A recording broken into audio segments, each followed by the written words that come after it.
امرت ہے تیرے بول تو پیغام زندگی، تیرے سوا نہیں کوئی آواز وقت کی۔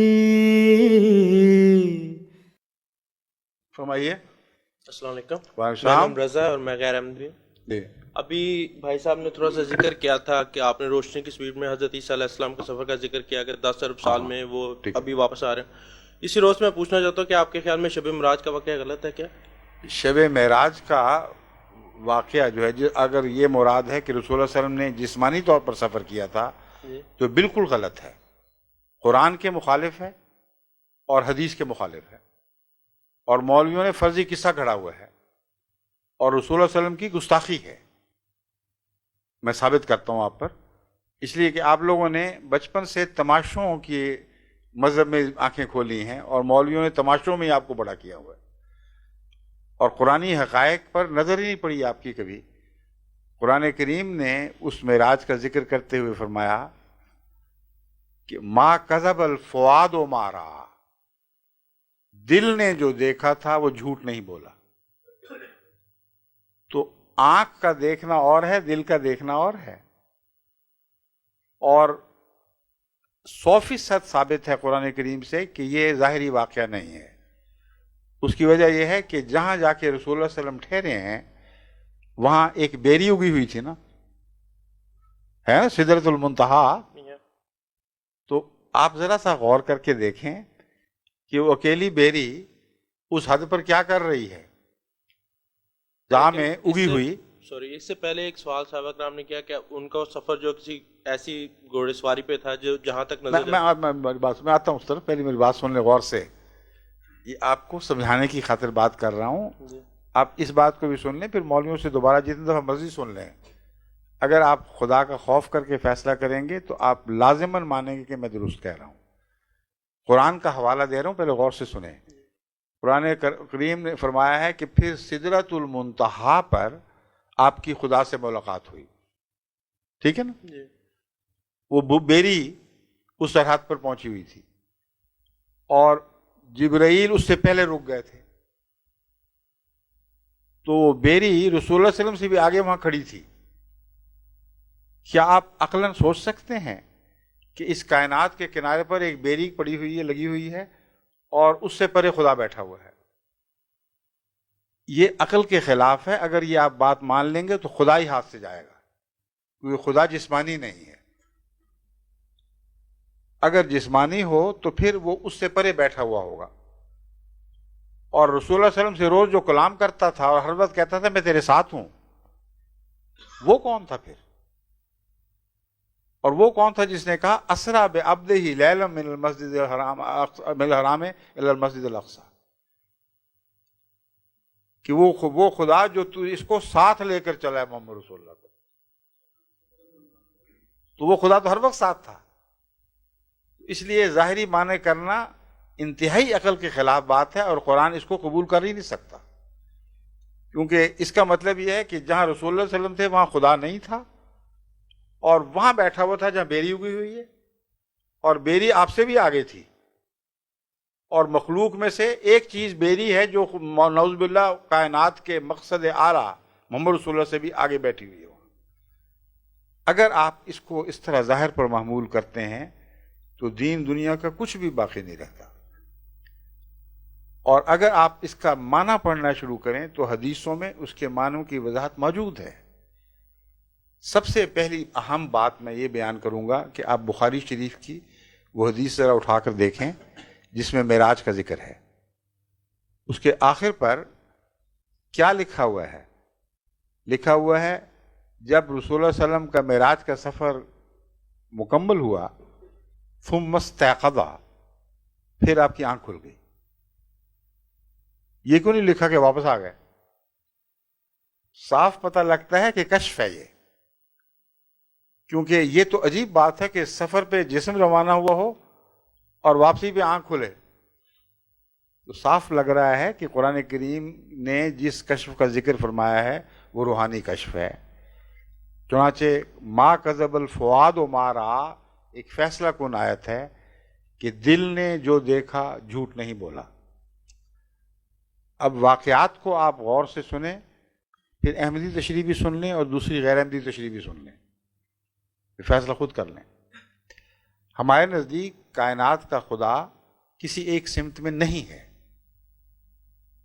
قرآن فرماتا ہے فَأَيْنَمَا تَوَلُّوا فَثَمَّ وَجْهُ اللَّهِ، تم جس طرف بھی منہ کرو گے وہیں اسی طرف خدا ہے۔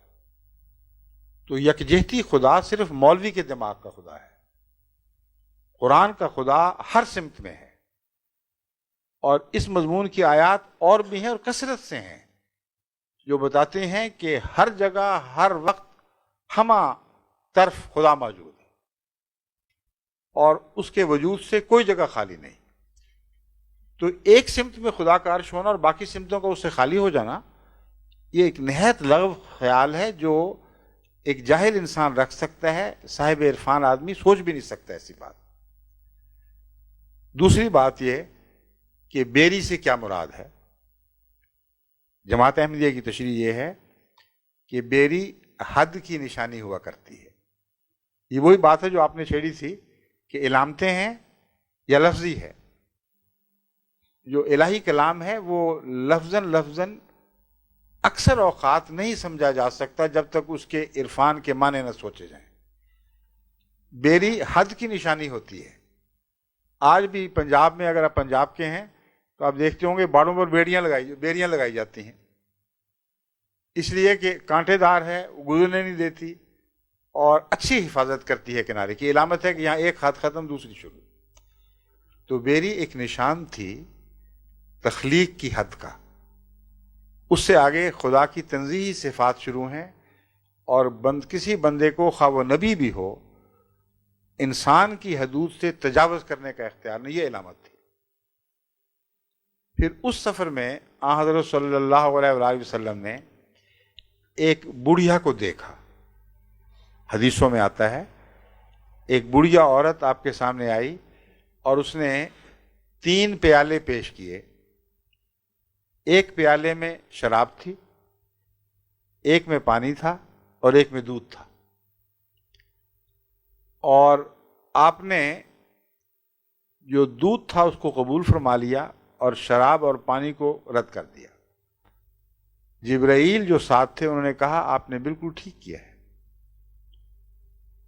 اور یہ جو عورت ہے بڑھیا، یہ دنیا ہے جو بڑھیا بن کر آپ کو دکھائی دی ہے، کیونکہ قدیم کی چیز جو ہمیشہ سے چلی آ رہی ہو، بظاہر اربوں سال سے آ رہی ہے، اس کو آپ بڑھیا ہی بتائیں گے نا۔ تو جس طرح کہانیوں میں ایک علامت ہوتی ہے، اس طرح یہ بڑھیا دنیا کی مثال تھی۔ اگر آپ لفظی مانیں گے اور اصرار کریں گے تو مطلب یہ ہے کہ اس وقت ساری دنیا سمٹ کر ایک بڑھی بن گئی تھی۔ کوئی دنیا کا معقول آدمی ایک لمحہ کے لیے بھی اس کو نہیں مانے گا، یہ مولوی بھی نہیں مانتے کہ ایک وقت میں جس وقت معراج تھا نیچے کچھ بھی نہیں تھا،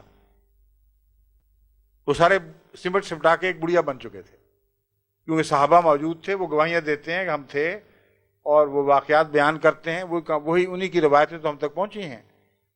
تو اس لیے بڑھیا کی تعبیر کرنی پڑے گی، اور جبرائیل علیہ السلام نے کر بھی دی۔ آپ نے فرمایا یہ دنیا ہے، یہ تیری آزمائش کے لیے آئی تھی۔ اب آزمائش میں کیا چیزیں تھیں؟ 3، ایک دودھ، ایک شراب، ایک پانی۔ اب آپ دیکھیں کہ پانی زندگی کے لیے ضروری ہے نا؟ ضروری، زندگی کو قائم رکھنے کے لیے پانی ضروری ہے، مگر پانی توانائی نہیں پیدا کرتا، اس کے لیے خوراک چاہیے۔ پانی پی پی کے ایک آدمی برا حال کر لے، جب تک بھوک نہیں مٹے گی پانی اس کی زندگی کو لمبا تو کر دے گا مگر طاقت نہیں دے سکتا۔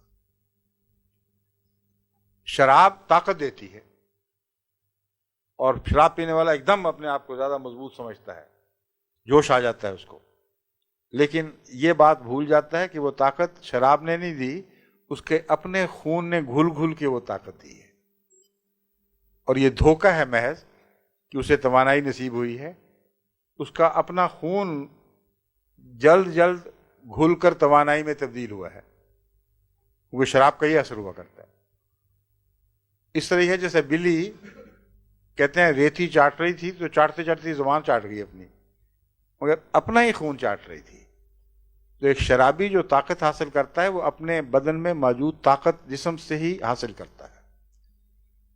دودھ ایک ایسی غذا ہے جو مکمل ہے۔ دودھ کے دوران نہ پانی کی ضرورت، نہ روٹی کی ضرورت، نہ کسی پھل کی ضرورت، کیونکہ بچہ خدا تعالیٰ نے ثابت کر دیا ہے 2 سال تک مسلسل صرف دودھ پر پلتا ہے، اس کے بال بھی بڑھتے ہیں، اس کی آنکھیں بھی بڑھتی ہیں، اس کا خون بڑھتا ہے، اس کے جسم کے عضلات بڑھتے ہیں، ہڈیاں بڑھتی ہیں، ناخن بڑھتے ہیں۔ کون سی چیز ہے جس کی کمی آئی ہو اس میں؟ جو بچہ ماں کے دودھ پر پلتا ہے اور دوسرا کچھ نہیں کھاتا، اس کی صحت میں کبھی کمزوری دیکھی ہے آپ نے؟ نہیں۔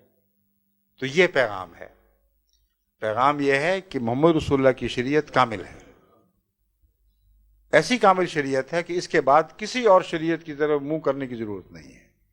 اس کے اندر پانی کی طاقت بھی ہے، اس کے اندر جسم کے خوراک کی توانائی کی طاقت بھی موجود ہے۔ تمہاری ساری نشو و نما کے لیے یہی دین کافی ہے۔ تو ہم جو معنی کرتے ہیں، ہم تو رسول اللہ علیہ وسلم کی شان کو اب ان معنوں میں اور بڑھتا ہوا دیکھتے ہیں۔ جو لغو تماشے ڈھونڈنا چاہتے ہیں وہ یہی سمجھیں گے کہ ایک بڑھیا آئی اور اس نے یہ پیش کیا اور پھر بڑھیا چلی گئی، اس میں کیا فائدہ ہوا؟